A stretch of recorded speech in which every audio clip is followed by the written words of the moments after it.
Yes guys, and welcome back guys to a brand new video guys, and in today's video guys I'm going to be talking about Manchester United's last game that we went and played, Crystal Palace guys, away from home at Selhurst Park guys. Just before I start today's video guys, this video will not be fully edited due to the fact that our next game against Arsenal is on Sunday afternoon, so unfortunately I don't have enough time to fully edit video. Unfortunately, I apologise for that guys. That's just due to the fact that our schedule is just jam-packed at the moment, due to the fact that we're in the Carabao Cup next week and the FA Cup as well. Fixture list is tight, compact. The fixtures are coming thick and fast. Fortunately, this video will not be fully edited, but my next Premier League video will be fully edited. Please bear with me guys, but yes guys, let's get straight to today's video. So we made 3 changes from the last game against Man City. Talking about the start 11, so we started with De Gea, Wan-Bissaka, Varane, Martinez, Shaw, Casemiro, Eriksen, Anthony, Fernandes, Rashford and Weghorst. Anyway guys, let's get into the overreaction now. Man United stunned by late Olise leveller. Palace spoil Man United's hopes. Shit, missed opportunity, dropped 2 points, very disappointing, frustrating, not good enough. It feels like a loss. The run halts, only got ourselves to blame. After all that good work, we got what we deserved in the end. Can't win them all. We've got to dust ourselves off and go again on the weekend. We should have got the second goal. Good intensity about the game. It was an open game. It was very competitive. Both teams playing fast-paced. Both teams were giving away misplaced passes. Palace were allowing us too much space. De Gea made a few world-class saves. We controlled the game very well. We were giving possession away too easily. Palace were giving us a game.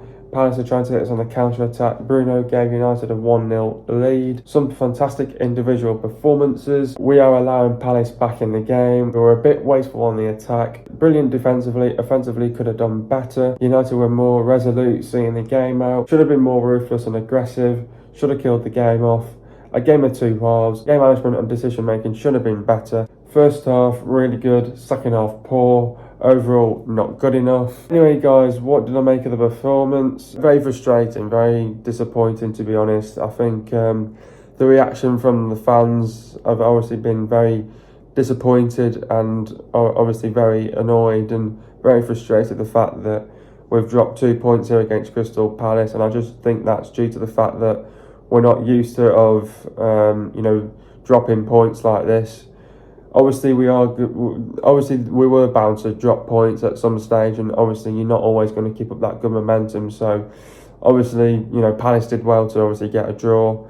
Obviously a lucky draw. Obviously, they've been doing all right themselves over the last couple of games, but obviously they felt like they got hard done by against Chelsea the other day. So, I think coming into this one, Palace knew they had to play well, and obviously we didn't do so well in the game. I think if you maybe look at the stats, it could be completely different, but obviously when you look at the performance as a whole, the performance was not good enough on Manchester United's side. It shows in the result 1-1. It's not good enough, and it just shows of how far the mentality we've come as well, because we always have a strong mentality.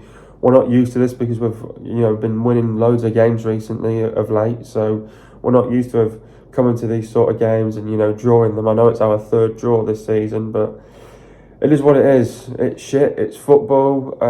You are going to have ups and downs in the road. You're not going to win every game, unfortunately. So we can only just learn from this, dust ourselves off and go again on the weekend. It's very disappointing, very frustrating.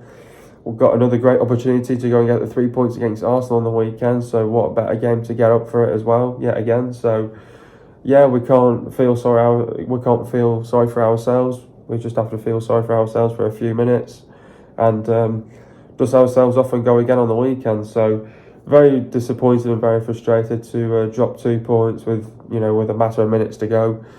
I think we've only got ourselves to blame for that. And you know what? I think over the last couple of games we've not been too bad performances wise. But I do think this was coming as well at the same time, because we should have done better against Charlton last week and we didn't do so well in that second half.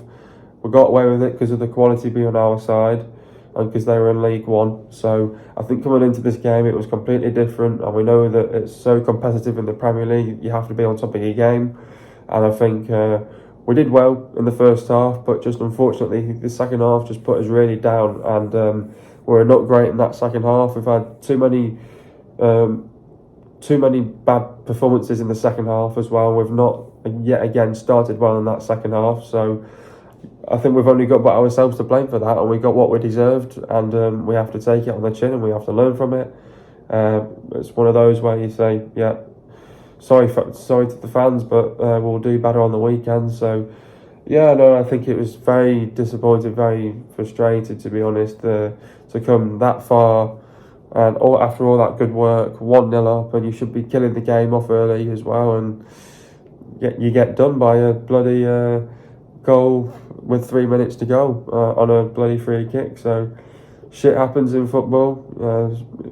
That's what's going to happen. Unfortunately, it happened to City against Everton. So one piece of skill and it's in the back of the net. So, and if you don't, do anything going forwards, you got no chance of, winning the game. And I think in the second half, we didn't look like we were going to score, and that was the main problem with us as well.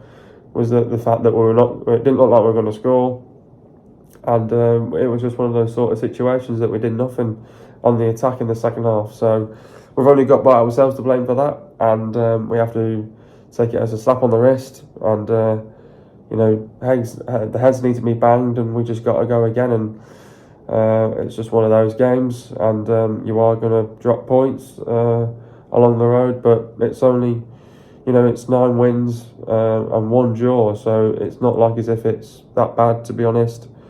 But some fans will love to try stay calm and stay upbeat, so still a long way to go. I know we're at the halfway point now, in the halfway stage now, but let's keep it going.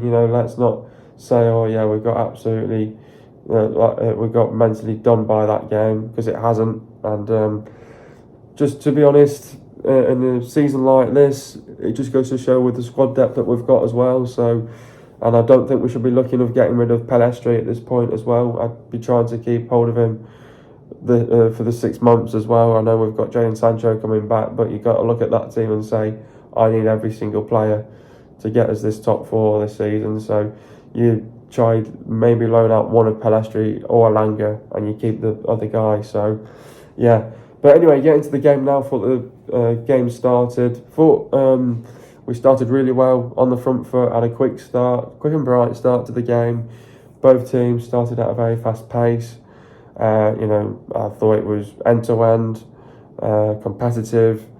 I thought we did well. Obviously, both teams were sort of getting to know each other. I thought, both teams were trying to sort of hit each other on the counter-attack, I thought. And then I think when the game settled down, United took control. We did well. Maybe thing is, though, we had chances, but not many opportunities there in the first half. But we kept going, though. I think we were the far better we were far the better side in the first half, in my opinion, I thought. And obviously we kept going on the front foot. Obviously both teams kept giving away misplaced passes, kept losing possession too easily as well. Couldn't keep hold of it in pivotal areas where we needed to keep hold of it as well. And there was times where Palace were losing out in the midfield battle. So I think that was down to winning our second balls and our 1v1s and our duels and our 50-50s as well. So we were doing that right in the first half, and then obviously we kept going, got on the front foot. Great piece of play by Man United, and obviously we get the first goal. Brilliant goal by Bruno Fernandes opens up the space, and that's what Crystal Palace had done, because they just kept allowing us so much space as well. So yeah, then we went 1-0 up, and then you're probably thinking, great time to score just before half time. You're thinking, right, let's get into the half-time team talk. Let's go out and finish this game off as early as we can. Let's go and kill off this game, and let's go and get a second goal. And I'm sure that would have been spoken about in the half-time team talk. But we obviously you would have thought, expect a reaction from Palace, because they're at home. They're trying to fight for points and stay in the game as long as they could, and that's what they did. Palace, they stayed in the game, and what we should have done in the opening 10 or 15 minutes, we should have got on the front foot, and never mind saving energy for the weekend. You got a game here that you had to play against Crystal Palace, and we should have been on the front foot, and we should have been more aggressive, more ruthless, maybe cut. We didn't really create many chances though. We did absolutely nothing going forward. We were absolutely toothless going forward. We did absolutely nothing. The front three in the second half did absolutely nothing. So, and that's why we didn't score in that second half, because we did absolutely nothing. Palace didn't make a tweak or a change. It was just the fact that I don't think they were winning the midfield battle. I just think they were winning the second balls a lot more, Palace. And, I think Palace were much the better side. They didn't create many chances themselves. And obviously they stayed in the game as long as they could. And United, we obviously tried making these substitutions. The substitutions of late have been making an impact coming off the bench. And you would have thought maybe Garnacho or someone would have come up with a good piece of play or some individual brilliance, but we just couldn't get into these pockets of spaces, and we struggled in the second half. We couldn't find. I don't think we couldn't find our rhythm. I just think we just struggled going forwards. I think we just didn't. We have no idea going up front, and lacked ideas, unfortunately. And then we had these substitutions that came on, didn't really make an impact, and then you're controlling the game really well. You're trying to be resolute to see the game out, and you choose to be 1-0 up, and that at 1-0 it's not always going to be comfortable. Palace gave us the warnings as well early in the second half as well. De Gea made another great save in the second half, or two great saves maybe, to keep us in the game, and they were the warnings, and we never took those warnings, and it paid the price. And Palace came on the front foot. Sure, there's a foul, free kick, and then they get us on the last kick of the game. So it's bitterly disappointing. It's very frustrating, very annoying. And then when it fucking matters, we start going on the front foot. We have a great opportunity on a corner to make it 2-1. Casemiro just needed a little touch and just mistimed it. And unfortunately. So, and then Casemiro's out for the weekend now. So that's very bitterly disappointing as well. We have beaten Arsenal without Casemiro as well, and we have to do it again now. So very disappointing, very frustrating, very annoying to drop 2 points like that against Crystal Palace. You are going to have bumps in the road. You are going to drop points, and this was the game, unfortunately. And it's football. Shit happens. You have to learn from it, and you have to dust yourself off and go again in the next game now. So it is what it is. We have to move on. Not good enough in the end. We should have killed the game off earlier. We invited Palace back in the game. De Gea made a few world-class saves to keep us in the game.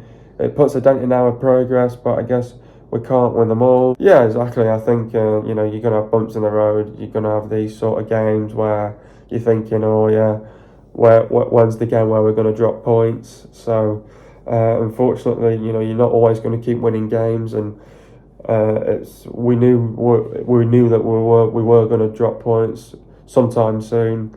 We just didn't know when it was going to be, and obviously Palace did that to us. So yeah, it's very bitterly disappointing, very annoying, very frustrating not to get the win and get the 3 points, but it's football, it's life, and you have to get on with it. And you can't win all the games, unfortunately, and that's football for you. And at the end of the day, we tried everything that we could, but it feels like a loss. And but I think we've only got ourselves to blame for that. And after all that good work as well, grafting really hard, and we go and do that with 3 minutes to go. So yeah, it's football for you. It's not good enough, but that's what happens in football at the end of the day, and you just have to take it on the chin. You have to move on, dust yourselves off, and go again in the next game. It's particularly heartbreaking to concede so late, though, isn't it? Especially, there's nothing we could do about the free kick, but it's just such a shame so late.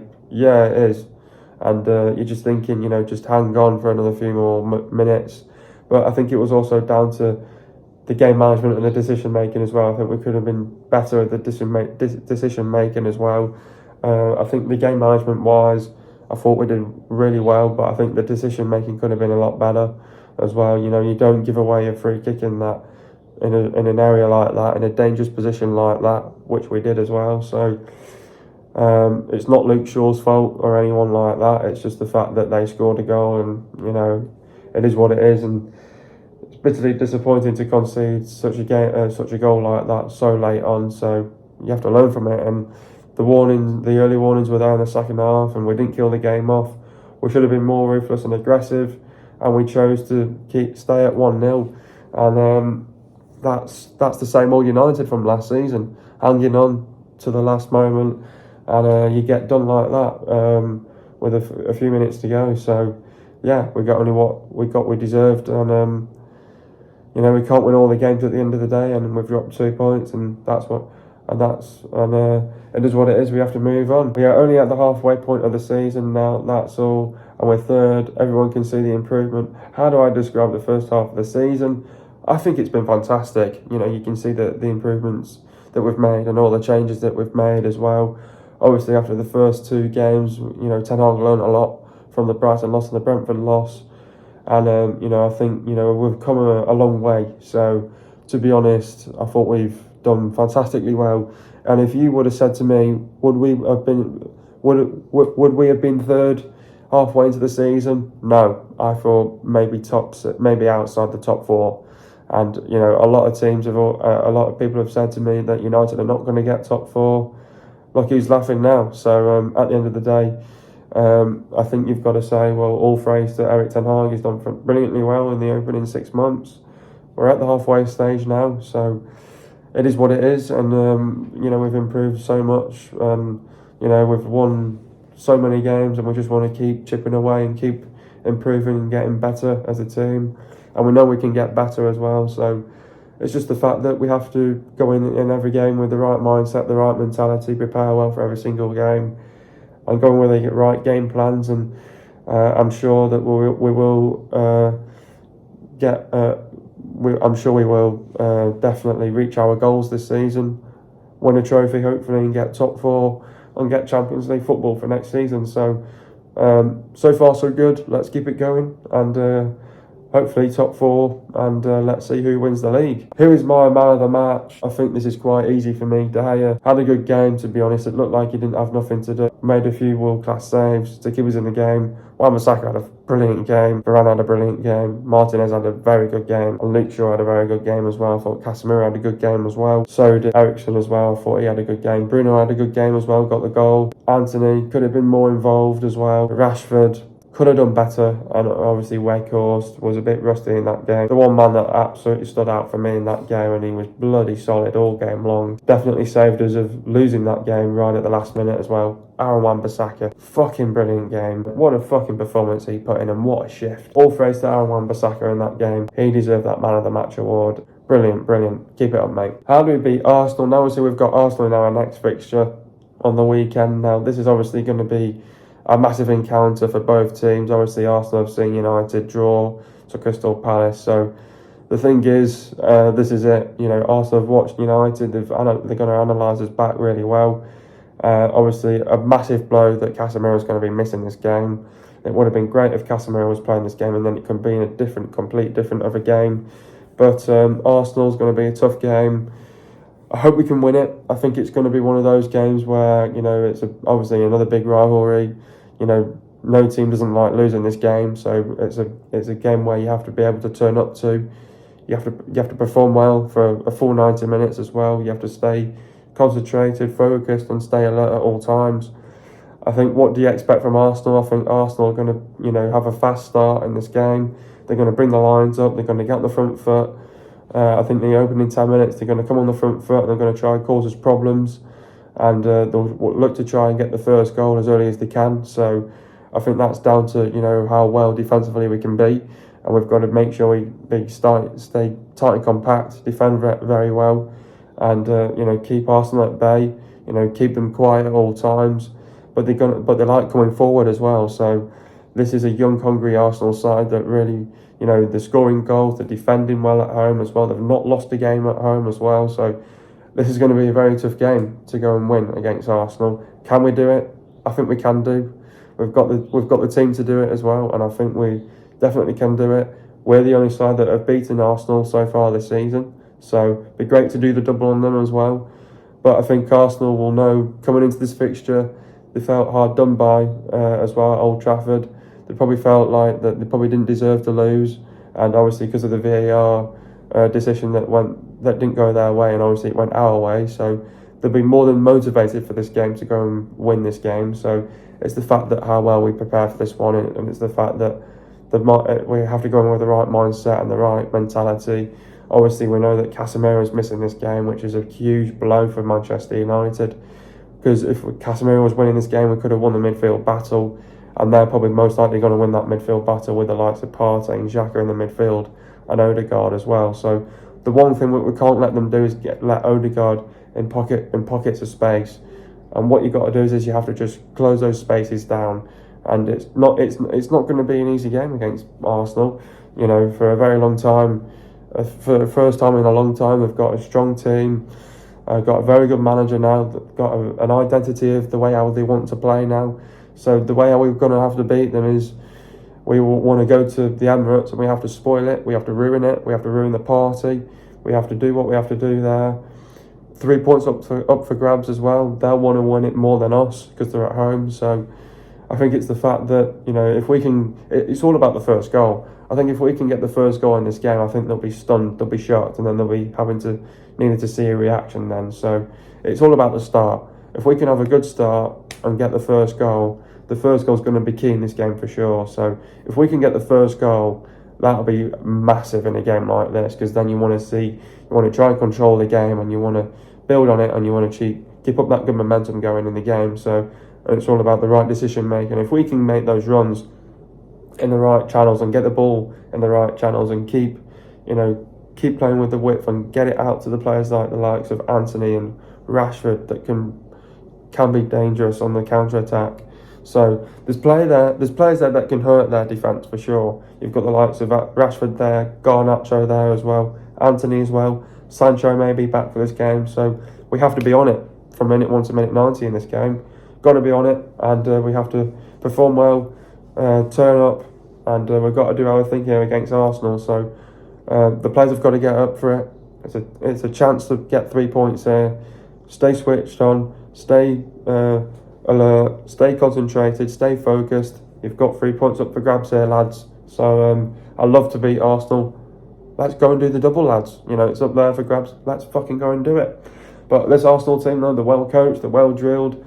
They look strong defensively, they're aggressive, they're ruthless, they'll look to push you around, pull you around, you know, they play with a lot of width. You know, they've got the likes of Saka and Martinelli to do that as well, but they'll like to get in the pockets of space. You know, the front three have a lot of pace as well, so they're going to be explosive, but there's a change in mentality in that team as well. They've really transformed the team, and they're coming a good long way, but they've got a young, hungry team as well. They'll make the runs in from behind, they'll get in between the lines, they're well organised, they'll stay tight and compact, they play with width, and they'll try and capitalise on our mistakes. But in a game like this, we have to defend properly. Defensively, we need to be organised, be tight and compact, defensively frustrate them. We need to be ruthless, relentless, aggressive, high intensity, high tempo, play with energy, create the chances, take your chances. You know, need to be clinical, get the crosses into the box, drive them out of position. Set pieces could come into play in a game like this. We need to play with width, get between the lines, close them down, don't let them back in the game. Don't leave any spaces open. They'll show incredible team spirit, character and fight. We have to do the basics right. Game management, decision making will be key in a game like this. We've got to get tight. Don't let them get a shot off. Sustain attacks, do the basics, win your 50-50s, win your second balls, win your duels, win your 1v1s. Put them on the back foot, keep possession. Fullbacks have got to be effective. Force them down, force them to make mistakes. Put them under pressure. Don't let the wingers cut back inside, and that's what Saka likes to do as well, and also Martinelli. And don't afford to make mistakes. Make the runs in from behind. Don't get pulled out of position. Be explosive, and keep Nketiah quiet. Get into the goals now. First goal, Eriksen passed the ball to Rashford. Rashford passed the ball back to Eriksen. Eriksen pulls it back to Bruno, and Bruno scores for 1-0. Get into the stats now. Possession for Palace, it was 39.4%, and for Man United, it was 60.6%. Goals for Palace, it was 1, and for Man United, it was 1. Total shots for Palace, it was 10, and for Man United, it was 15. Shots on target for Palace, it was 5, for Man United, it was 4. Shot accuracy for Palace, it was bang on 50%, and for Man United, it was 26.7%. Shots inside the box for Palace, it was 5, and for Man United, it was 8. Shots inside the box for Palace, it was 5, and for Man United, it was 7. Total passes for Palace, it was 300. 799 passes, and for Man United it was 626 passes. The pass accuracy for Palace it was 73.7%, and for Man United it was 81.3%. Getting to the substitutions now, Weghorst went off and McTominay. Talk about Wood's performance. Linked the play tidily despite only having 3 training sessions with his new teammates. Had a header go over and come off in the 69th minute. Anthony went off a Garnacho. Talk about Anthony's performance. Needlessly declarated attacks, and his fearlessness warranted a rocking from Fernandes. United's weakest starter, Eriksen, went off a thread. Talk about Christian's performance. Carried the ball forward, charged into the left-hand channel, and Connolly assists Bruno Fernandes. His vision was not always maximised by teammates. Next up, we've got Arsenal. Arsenal, of course, are first in the league. This is a game we have to be on it from minute 1 to minute 90. This is a game that I really want to win. This is a game that we need to sort of bounce back and get back to winning ways after a disappointment against Crystal Palace. The fact that Arsenal are playing really well, we have to be on it from minute 1 to minute 90. Ten Hag's going to demand a lot from these players as well. My team selection is going to be De Gea, Wan-Bissaka, Varane, Martinez, Shaw. It could be also maybe Martinez as a CDM, but I don't think he'll play there. I think it'll be McTominay, Eriksen with Bruno, maybe with Garnacho, Rashford and Weghorst up top. That would be my starting 11 for that game against Arsenal. Arsenal are probably not going to make a change. Arsenal know that this is just another game for them. They've had the whole week to prepare for this. United have obviously had a bloody midweek game. This is the fact now. We look at this game and we go, Arsenal, you know what the history is behind this game. We have beaten these a lot already at home at Old Trafford 3-1. They felt hard done by that game. They probably felt like they didn't deserve to lose that. But this is a game that's now coming around back to theirs at the Emirates. We're going to find it difficult because 1, they're strong defensively. 2, they're scoring a lot of goals. 3, they have a lot of pace as well. This is going to be a difficult and hard game. And probably 4, they're most likely going to win that midfield battle against us. This is a game that we're going to have to really tactically get it right. And Hag's got to get the right game plan for this game. It's all about getting the first goal in this game as well. What we've got to do against Arsenal, though, is they've not lost the game at home so far this season. We have to go there. We have to spoil it. We have to ruin it. Let's go and ruin the party at the Emirates. Let's go and run riot at the Emirates. And if you want this more, fucking give it everything that you've got against Arsenal. I tell you what, give it absolutely 110% against these lot. These lot will shit themselves. They'll shit themselves if we get this first goal. It's all about getting that first goal. Arsenal will look to get on the front foot in the first 10 minutes and they'll try and score that first goal. We can defend properly in the opening 10 or 15 minutes in this game, which they'll look to try and score early on. I don't think we'll get away with it, but we'll definitely have a good game on our hands. It'll be competitive, it'll be end-to-end. This is all about who wins the midfield battle. They're probably most likely going to win it, but we can say it's okay, but we've got something else up our sleeve. So this is where Ten Hag's going to be tested. Arsenal are going to be tested as well. If we want this more, let's go and do what we've got to do here. You've got to turn up to this game against Arsenal. You've got to be able to play with courage, intent, conviction. Turn up to this game against Arsenal. And I tell you what, they're a great team, looking strong at the back. We can definitely exploit that and penetrate it for sure. They've not been tested. Tottenham was shit last week, and all the other teams that have played them, they've all been shit as well at the end of the day. It's just the fact that you've got to go to the Arsenal, spoil the party, absolutely run riot, and you've got to tactically get it bang on from start to finish, defend properly from start to finish, get tight and compact, don't let them have too much time and space on the ball, close them down. There's going to be a lot of demands from Erik ten Hag, what he wants from this team as well. We need to play well from minute 1 to minute 90. We've got to prepare well for a game like this. The mentality and the mindset has got to be right for this game. I tell you, I fancy us for this game. We might have dropped 2 points against Palace, but you have to put that behind you and say, this is Arsenal. Beating these earlier in the season. It's a chance to do the double on them, and let's fucking go and do it. If you want this more, go and give the fans a fucking good game. We're beating Arsenal, we're beating Liverpool, we're beating Man City, we've drew to Chelsea, and we're beating Tottenham. We've already beaten Arsenal in the season.